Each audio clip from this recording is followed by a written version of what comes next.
Bun venit la Adevăruri Sacre. Astăzi vom dezbate o temă pe care nici măcar știința modernă nu o poate nega. Astăzi vom vorbi despre marea dilemă a trăirii într-o simulare. O realitate în care doar noi putem simți sau intui care este adevărul. Vom analiza dovezi științifice care arată că există o probabilitate de 99% ca noi să trăim într-o simulare, fie ea creată de alții pentru noi, fie poate chiar de noi înșine. Vom discuta și o teorie a Anunnakilor care nu a mai fost prezentată până acum. Vom merge de la începuturi, din cele mai vechi timpuri, până în prezent. Așa că pregătiți-vă și haideți să vedem. Teoria conspirației, trăim într-o simulare, este singura teorie ce nu poate fi infirmată, oricât de mult ar încerca unii savanți. Chiar dacă i-au dat eticheta de conspirație, nimeni nu a reușit să o dezaprobe. Încă din vechime se vorbea despre o simulare, indusă sau nu, creată de cineva sau chiar de noi. În majoritatea tradițiilor mari apare această idee, iar dovezile cele mai mari se găsesc tocmai în trecut. Înainte să atribuim toate structurile vechi extraterestrilor, haideți să vedem ce vedeau cu adevărat strămoșii noștri.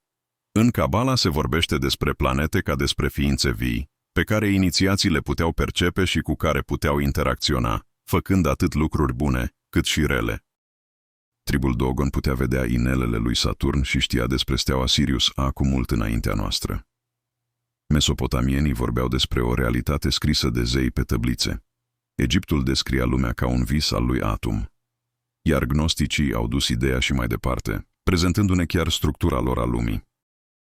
Acum haideți să le luăm pe rând. În anul 2003, un filosof pe nume Nick Bostrom a zguduit întreaga lume științifică. El nu a venit cu o teorie mistică, nici cu o credință, ci cu un calcul rece, matematic, ce avea să pună sub semnul întrebării însăși natura realității.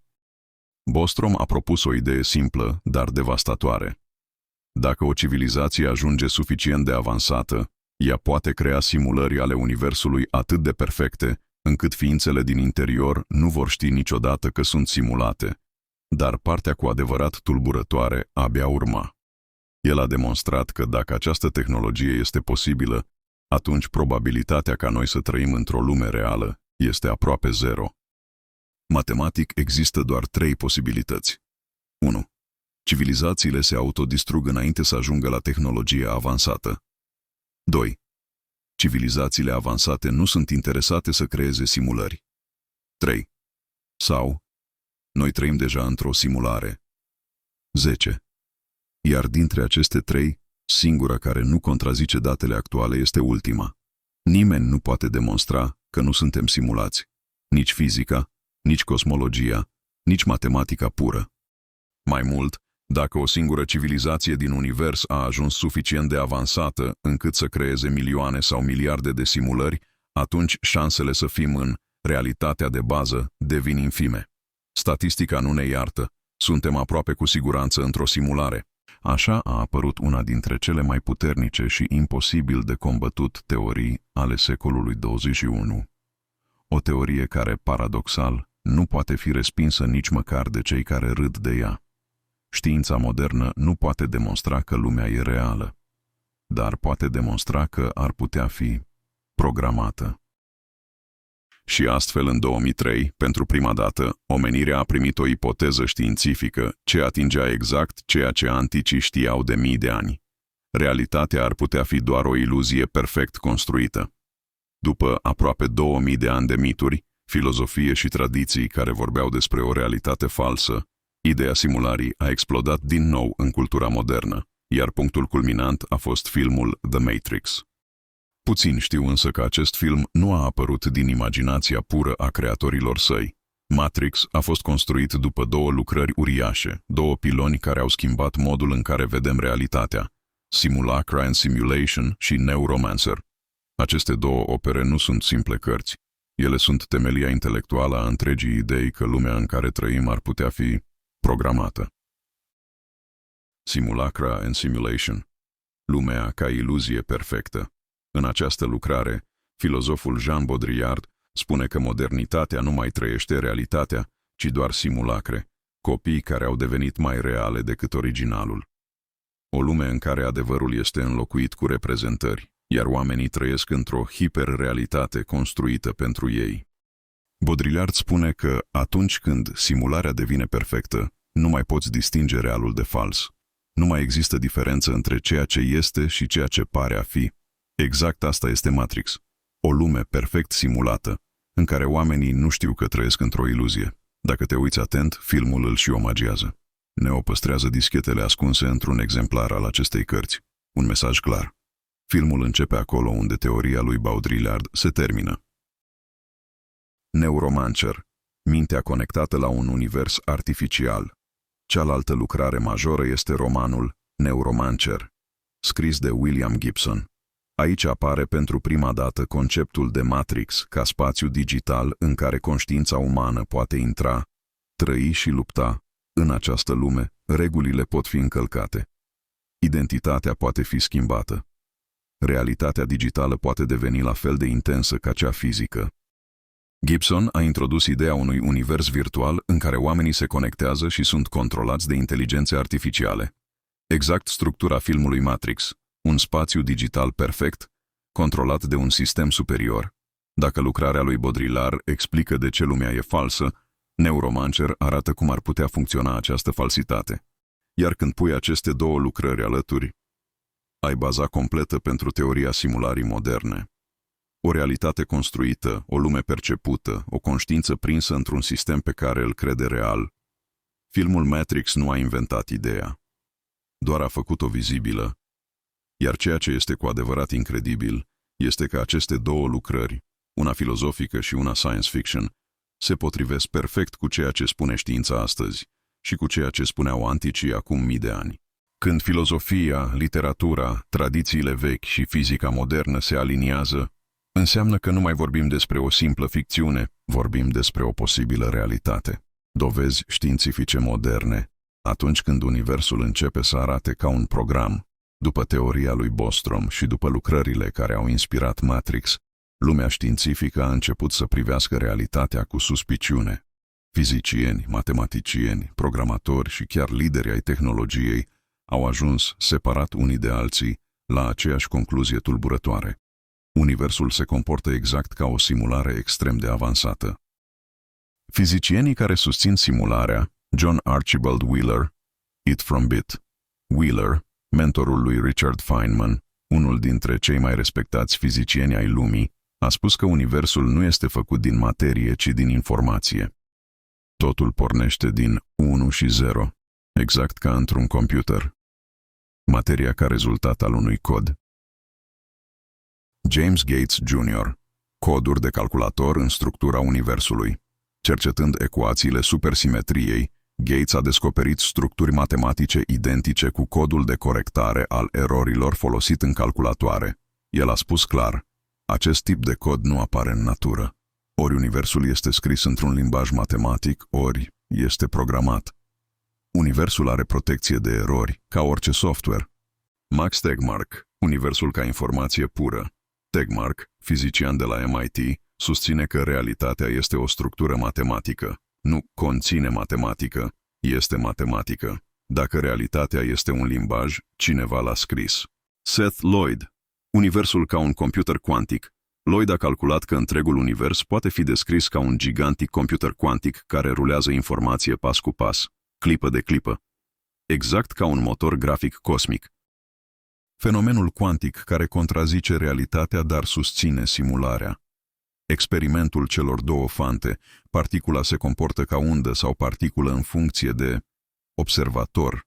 Realitatea nu există până când cineva nu o observă. Exact cum într-un joc, scena se rendează doar când jucătorul se uită spre ea. Lungimea Planck, pixelul universului. Există o dimensiune minimă a spațiului. Nu poți împărți infinit, ca un pixel pe ecran, dincolo de care nu există detalii. Dacă spațiul e discret, universul nu poate fi analog, este digital. Viteza luminii, limita impusă de sistem, nimic nu poate depăși această limită absolută. Exact ca într-un program unde există restricții hard-coded, o limită artificială într-un sistem natural nu are sens. Într-o simulare are perfect sens. Și atunci vine vocea tehnologiei moderne. Elon Musk, într-un interviu celebru, Elon Musk, fondator SpaceX, Tesla, Neuralink, a fost întrebat despre simulare. Răspunsul lui a devenit viral. Șansele ca noi să trăim în realitatea de bază sunt de o parte la miliarde. Cu alte cuvinte, probabilitatea să nu trăim într-o simulare este aproape zero. Musk a argumentat simplu. Jocurile video cresc în realism în fiecare an. Inteligența artificială devine tot mai puternică. Realitatea virtuală este din ce în ce mai imersivă. Dacă o civilizație înaintea noastră are doar câteva mii de ani avans, simulările lor ar fi indistinguibile de realitate, exact ca în teoria lui Bostrom, exact ca în Matrix, exact ca în modelul fizic actual. Și astfel știința ajunge la aceeași întrebare veche. Ce este real? Dacă realitatea apare doar la observare, are limite artificiale, este construită pe informație, conține coduri matematice ascunse, se comportă ca o simulare, iar experți de top nu o pot infirma, atunci inevitabil ajungem la concluzia că universul este suspect de perfect, prea ordonat, prea logic, prea bine scris. Poate că anticii aveau dreptate. Poate că tradițiile aveau dreptate. Poate că știința a confirmat, fără să vrea, ceea ce bătrânii lumii știau de mii de ani. Realitatea este doar un strat, iar sub el se ascunde codul. Acum că am văzut dovezile moderne, haideți să vedem ce spuneau și strămoșii noștri. Cu mii de ani înainte ca știința să descopere limitele universului, particulele cuantice sau teoria informației, anticii vorbeau deja despre o lume iluzorie, o realitate care nu era ceea ce părea, o existență ascunsă sub un văl. Și ceea ce este cu adevărat fascinant este că, în tradiții complet diferite, aflate la mii de kilometri distanță, apare aceeași idee. Lumea pe care o vedem este doar un strat, o proiecție, un vis, o simulare. India antică, Maya, iluzia cosmică. În tradiția indiană, universul material este numit Maya. Maya nu înseamnă magie, ci iluzie. Realitatea percepută de simțuri este doar o cortină, o înfățișare temporală, nu adevărul ultim. Textele vechi spun, lumea nu este ceea ce pare. Este o imagine proiectată pentru ca sufletul să învețe prin ea. Nu există idee mai apropiată de simulare decât aceasta. În Upanishade se spune că omul care vede prin iluzie se trezește, exact cum Neo se trezește din Matrix. Conștiința este cheia, nu ochii. Maya nu este o minciună. Este un sistem perfect construit, menit să ofere experiență, evoluție și înțelegere. Iar asta, spus cu mii de ani în urmă, este incredibil. Mesopotamia. Zeii care scriu realitatea pe tăblițe. În Mesopotamia, una dintre cele mai vechi civilizații ale Pământului, realitatea era descrisă ca un destin scris pe tăblițe de către zei. Nu era ceva spontan, nu era haos, era programare. Zeii decideau ordinea lumii, structura evenimentelor, cine se naște, cine moare, ce se întâmplă. Totul era setat, exact cum un programator setează parametrii unui univers digital. În mitemele sumeriene, omul trăiește într-o lume creată, nu naturală. O lume proiectată de inteligențe superioare. Asta nu mai este spiritualitate, este descrierea unui sistem. Cartea tibetană a morților, realitatea ca vis și trecere. Puține texte spirituale sunt atât de directe precum Bardo Teodol, Cartea tibetană a morților. Acolo scrie clar, viața este un vis, iar moartea este o trezire într-o realitate superioară. Conștiința se mută prin diferite stări, numite barduri, exact ca un jucător care trece dintr-un nivel în altul. În tibetană se spune că sufletul vede lumi proiectate din propria minte, la fel cum o simulare poate genera scenarii în funcție de utilizator. Mai mult, vibrațiile, lumina, sunetele, toate sunt descrise ca manifestări ale percepției, nu ca realități externe. Este unul dintre cele mai vechi texte care spune clar, lumea este un mediu de experiență, nu realitatea finală. Egiptul antic, lumea ca vis al lui Atum. Pentru egipteni, realitatea nu apărea din materie, ci din gândul zeului Atum. El a imaginat lumea, iar ceea ce a imaginat a devenit real. Atum nu construiește lumea fizic, el o proiectează. Unii zei controlează ordinea, alții controlează haosul, iar oamenii trăiesc în interiorul unei structuri create de voință divină. exact ca într-un simulator cosmic. Pentru egipteni, moartea era trecerea în adevărata lume, iar viața era doar o fază temporară, un decor, un strat, un nivel. Tradiția ebraică, lumea creată prin cuvânt, adică prin informație, la început nu a fost materie, nu a fost haos, nu a fost spațiu, la început a fost cuvântul, logos, adică informație. Evreii nu au spus că Dumnezeu a creat lumea cu mâinile. Au spus că a creat totul prin vorbire, prin instrucțiune, prin formă pură de cod. Dumnezeu a spus să fie lumină. Nu a aprins o lampă, a dat o comandă. Asta este programare pură. În tradiția ebraică, lumea este un sistem funcțional, perfect ordonat, care poate fi accesat, înțeles și chiar influențat de cel care cunoaște codurile realității. Gnosticismul, lumea ca simulare creată de un arhitect. Gnosticismul este una dintre cele mai vechi și mai uimitoare tradiții care descriu lumea ca pe o construcție artificială. Pentru gnostici, realitatea materială nu este creația supremă, nici adevărul final. Ei spuneau așa: lumea materială este o copie, o imitație imperfectă, un spațiu construit de o inteligență inferioară, nu de sursa divină. Această inteligență era numită demiurg, nu un zeu rău, ci un arhitect care a creat sistemul lumii materiale. Demiurgul modelează natura, corpurile, regulile fizice și tot ce putem percepe. Este programatorul acestei realități, dar sufletul omului nu aparține lumii create. El vine dintr-o lume superioară, luminoasă, numită pleroma, adevărata realitate. Aici locuiesc eonii, forme de existență pură, inteligențe care nu au nevoie de materie. Căderea sufletului în materie era văzută ca o coborâre într-o simulare. Arhonții, ființele care guvernează straturile realității materiale, au rolul de a menține sufletul prins în acest sistem. Nu sunt demoni, ci gardieni de nivel, controlori ai lumii fizice. Pentru gnostici, lumea materială pentru un program, demiurgul, într-o arhitectul programului, arhonții, într-o administratorii, sufletul, într-o utilizatorul superior uitat de propria putere. Scopul nu este să rămâi aici. Scopul este trezirea, amintirea originii, depășirea limitărilor. Gnosticii spuneau că omul se trezește atunci când vede structura lumii, când înțelege că materia este doar un strat. Ceea ce este văzut este umbra. Ceea ce este nevăzut este adevărul. Text gnostic. Pentru ei, iluminarea înseamnă exact ceea ce numim astăzi: spargerea simulării, conștientizarea codului, traversarea nivelurilor, întoarcerea la sursa reală. Tribul Dogon, misterul care nu ar fi trebuit să existe. Până și tribul Dogon, o civilizație veche de mii de ani, izolată în munții Bandiagara din Mali, fără acces la tehnologie, fără telescoape, fără hărți moderne.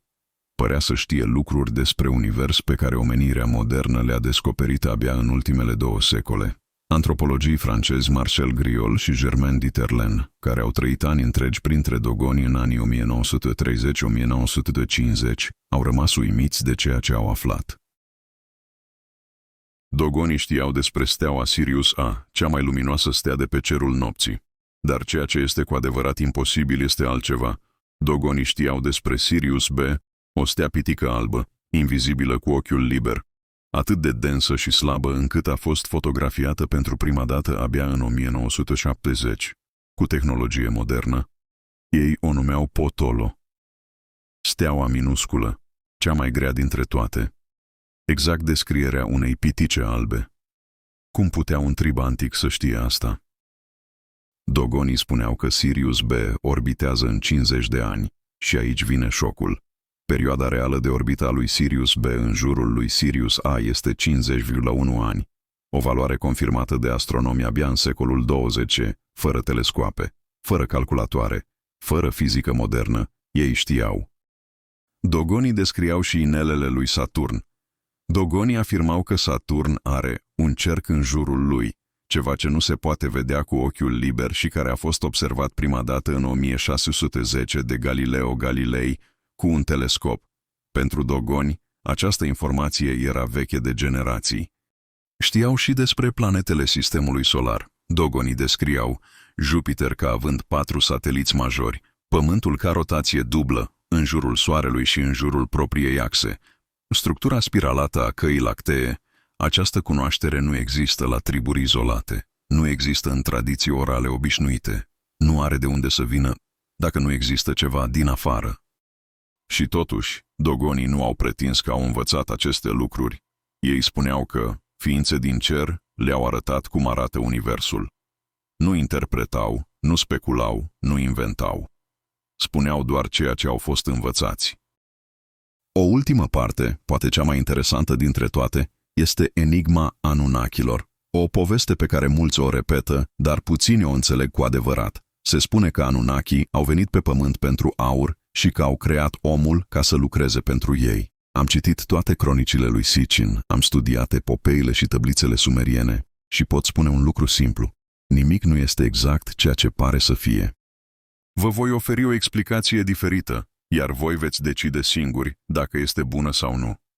În ultimii ani, povestea Anunnakilor a explodat. Mulți cred că sunt strămoșii lor, mulți cred că au creat omenirea. Dar atunci când privim atent și logic, observăm ceva mult mai profund decât toate cărțile scrise până acum. Dacă ne luăm după Sitchin, ei au venit aici pentru că planeta lor era în prag de dezastru. Cărțile explică motivele, călătoria lor, necesitatea aurului. Dar aceasta este o interpretare materialistă. Este povestea pe care o poate deduce mintea unui om educat și intuitiv, nu neapărat adevărul final. Asta nu înseamnă că Anunnaki nu au existat. Din contră, dovezile despre ei sunt peste tot, doar că nu au fost exact așa cum sunt reprezentați în poveștile moderne. Nimeni nu știe numele lor real. Anunnaki este un termen dat de noi, derivat din diferite culturi. Dar afirmația că ar fi venit pentru aur ridică o întrebare logică. Cum poate o civilizație atât de avansată să vină de la stele pentru minereu? O rasă capabilă să mute centura de asteroizi, să terraformeze o planetă, să modifice ecosisteme întregi, să elimine dinozaurii, o specie dominantă multiplanetară, erbivori, prădători, acvatici, aerieni. Ar avea nevoie ca omul să sape cu dalta și ciocanul. Aceasta nu este logic. Se știe din texte că atât Enki cât și Enlil aveau contacte cu ceva divin, că treceau în alte lumi, că domniile lor pe pământ erau calculate după ere zodiacale. O civilizație cu asemenea abilități nu vânează aur. Pentru ei, aurul era un element banal. Deci, ce căutau cu adevărat? Aici apare partea interesantă. În tot universul există ceva incomparabil mai valoros decât aurul, decât banii, decât orice materie. Ceva care, dacă îl ai, nu-ți mai trebuie nimic. Ceva cu care devii aproape nemuritor. Poți vindeca totul. Poți crea, poți distruge, poți schimba realități. Acesta este energia universală infinită, câmpul de informație primordial, esența conștiinței, scânteia care a fost, este și va fi. Planeta noastră are o particularitate extraordinară. Atrage această energie mai mult decât orice alt loc cunoscut. Un vortex natural, o poartă, un canal al conștiinței. Anunnaki nu au venit pentru aur. Au descoperit ceva mult mai valoros. Potențialul conștient al acestei planete. Dacă puteau crea clone, roboți sau ființe artificiale, de ce să aștepte zeci de mii de ani ca omul să crească și să sape în pământ? Pentru că omul nu era un sclav.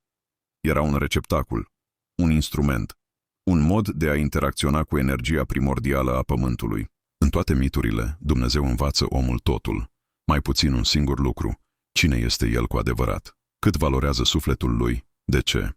Poate pentru că sufletul este cea mai puternică resursă din univers, atât de valoroasă încât, în mituri, și Dumnezeu și adversarul său se luptă pentru el. Acestea sunt teorii, idei, interpretări, viziuni. Dar există o regulă simplă: nimic nu este imposibil. Și chiar dacă trăim într-o simulare, avem totuși puterea de a juca acest joc cu zâmbetul pe buze. Puterea nu este în exterior, puterea este în tine. Și o vezi abia când dai la o parte masca vieții și îți vezi propria lumină, aceea din care visezi. Eu am fost Adeo Digea și îți mulțumesc că ai ascultat această teorie. Până data viitoare, nu uita, visează cu ochii deschiși pentru că visul te vede și te servește. Nu uita, indiferent cine ești sau de unde ești, Ești ceva ce nimeni nu poate explica. Nu voi spune nimic despre like sau abonare, pentru că tu deja știi ce vei face.